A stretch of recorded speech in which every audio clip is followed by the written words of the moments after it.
John Densmore, Reza Darkhshani, both of you, thank you very much, gentlemen, for joining us for Beyond the Headlines. Glad to be here. Thank you. Okay, my very first question is, the world right now is at extremely difficult crossroads. At this particular time, what made you think about the music, John?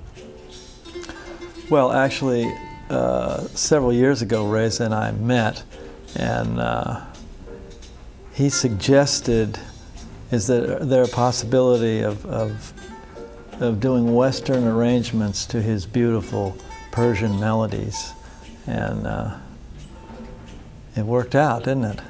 Definitely did. So we're real pleased that during these, kind of tense times, we can have a musical dialogue between Iran and America. So Reza, tell us about the band, the sound. What is the objective of the sound? Well, the sound of the band basically it was John's idea, and he's created the band. And I'm kind of, it's like the music is meeting halfway. I do Persian music, my music, but kind of getting into into Western scales a little bit, and feeling also, because I've lived in the States for a long time, and I kind of feel that vibration in me.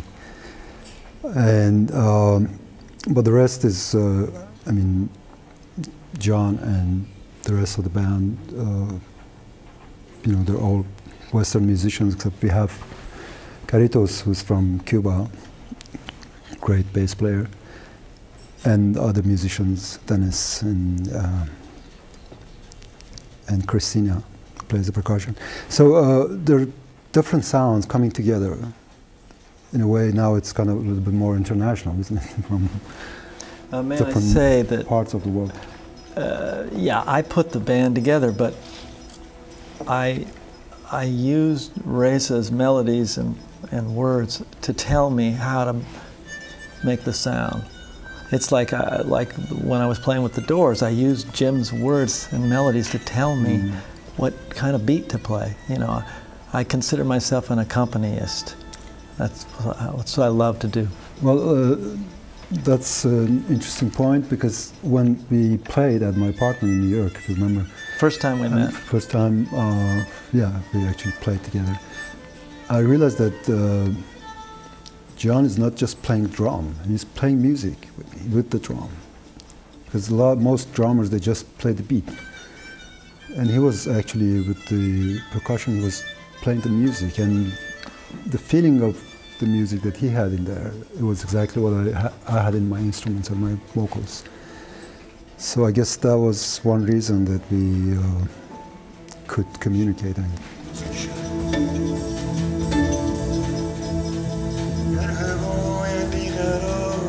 If I can comment or push a musical idea that I sense is coming onto the singer or the soloist, I do that, and I think I learned that from jazz. Playing with the Doors must have been a unique experience. The whole world went through that experience. Do you think something was incomplete with your experience with the Doors that you wanted to finish, and this is a product of that legacy? It is, but it's not something incomplete. It's kind of what I do, and I really don't care if I'm playing a small club or Madison Square Garden. I'm trying to communicate to that audience, and it's like if it's a duo or a 40-piece orchestra, you're trying to become one, and the audience, I consider them, no matter how small or large, as one person, and the two of you are trying to dance together. One night it might be a waltz, and it might be a salsa, and that's what's going on, connecting. Tell us about the instruments. What kind of instruments are we talking about here? Well, I basically play a few different Persian instruments, which includes 2 string ones, which is the tar and the sitar, and an instrument with a bow, which is called kamanche, and the Persian flute, which is a ney bamboo flute, plus vocals. Although these are instruments that when you play it acoustically, I would say when you play traditional music on it, it's fine the way it is, but I realized that playing with a band, I had to work on it. And despite some reaction from traditional musicians, I thought it's necessary and you have to do this. So I created new instruments with basically pickup instruments, and which also I use it acoustically too, but if needed I can plug it in and get a good sound out of that. And occasionally I use effects, and I really don't mind to finding new sounds. Well, it's kind of a traditional bass, drum set, and piano, or various keyboards. Dennis Ham is the keyboard player, and he has a board where he can play either piano sounds or synthesizer or clavinet or organ, to suit each song.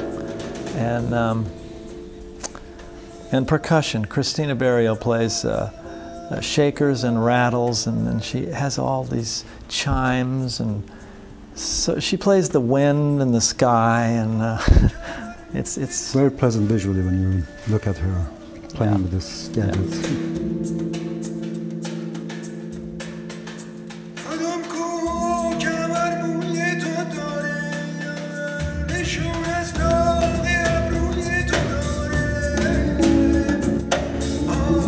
Tribal Jazz, your band is the band that's behind Reza and John Densmore. Peaceful Sounds is a tagline, which is going to be up front on the tour. You guys will be playing in Canada and you're playing in DC as well. But tell me something, do you think that John and Reza, this collaboration, are you still looking for that heartbeat in this collaboration? What is that vision behind the sound? I'm looking for the heartbeat in anything I do, because that was the first instrument we all heard inside our mother. And you heard that doo-doo, doo-doo. And also you had your own little heartbeat. So already there was polyrhythms going on in music. And that's what I mean by a duet or a big orchestra trying to become one. We're all trying to get back to that heartbeat. Is there a statement with this sound that, hey, check this out, two countries, with two people with different backgrounds, different religions, can actually live together in peace and harmony? Take it, Reza. Yes. You said it. Exactly what you said. That's quite true. And besides the personal satisfaction you get out of this. For me, playing with legendary American musician like John Densmore, there is a bigger view in there, which is basically gives a lot more satisfaction. And that's the fact that the Persian music was kind of unknown, still is compared to Indian and Arab music. But this kind of pushes the music, the Persian music, into the more vast area.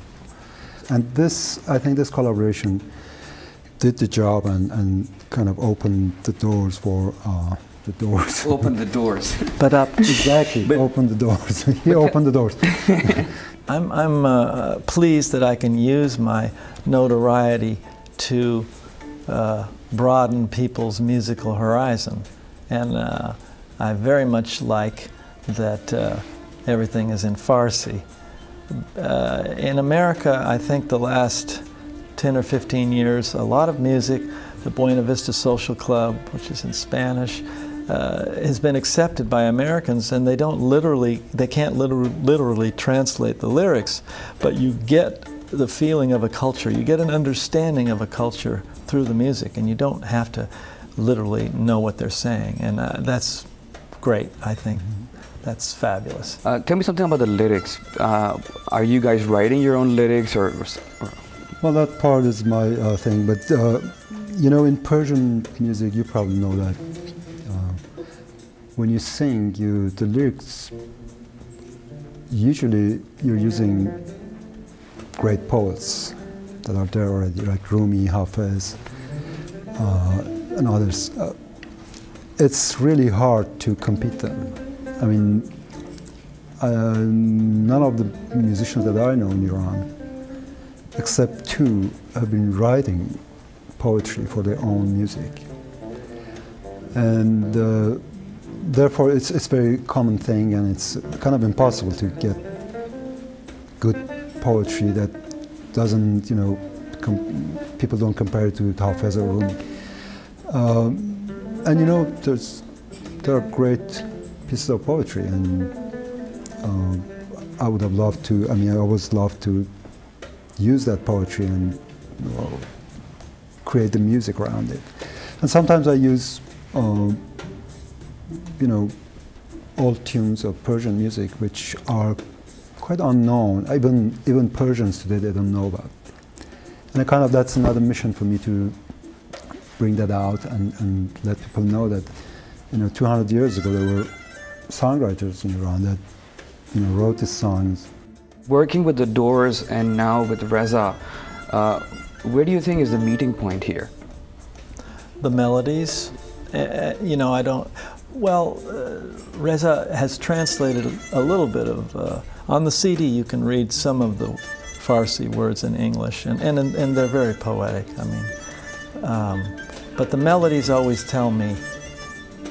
I mean, when Reza sent me a tape, and we were considering doing this, you know, I just picked the ones that seemed that I heard things behind, you know, and the Persian culture's comfortable in different time signatures, 7/4, 5/4. Westerners are comfortable in 4/4 and 3/4. So that we're stretching our brains a little with this group and going over those borders a little bit, and it's opening us up. The CD is available on www.henhousestudios.com, and I'd like to thank Harlan and the guys for coming to the studio as well, bringing you guys over here. Before we leave, my last question will be to both of you guys. What do you think is the sum of all creation here? If you'd like to, you know, like you say the Doors, when you say the Doors, you say the doors of perception. Everyone says, okay, we understand. When we say John and Reza, how would you sum it? In easy terms so that audience would understand. For me, I mean, I more look at it as a personal thing. I mean, I feel great to be associated with Mr. John Densmore and the Doors. Not, I mean, directly, but the fact that Mr. Densmore is one of the founders of Doors, and now we are playing together, it's a strange feeling. It's just really fulfilling. And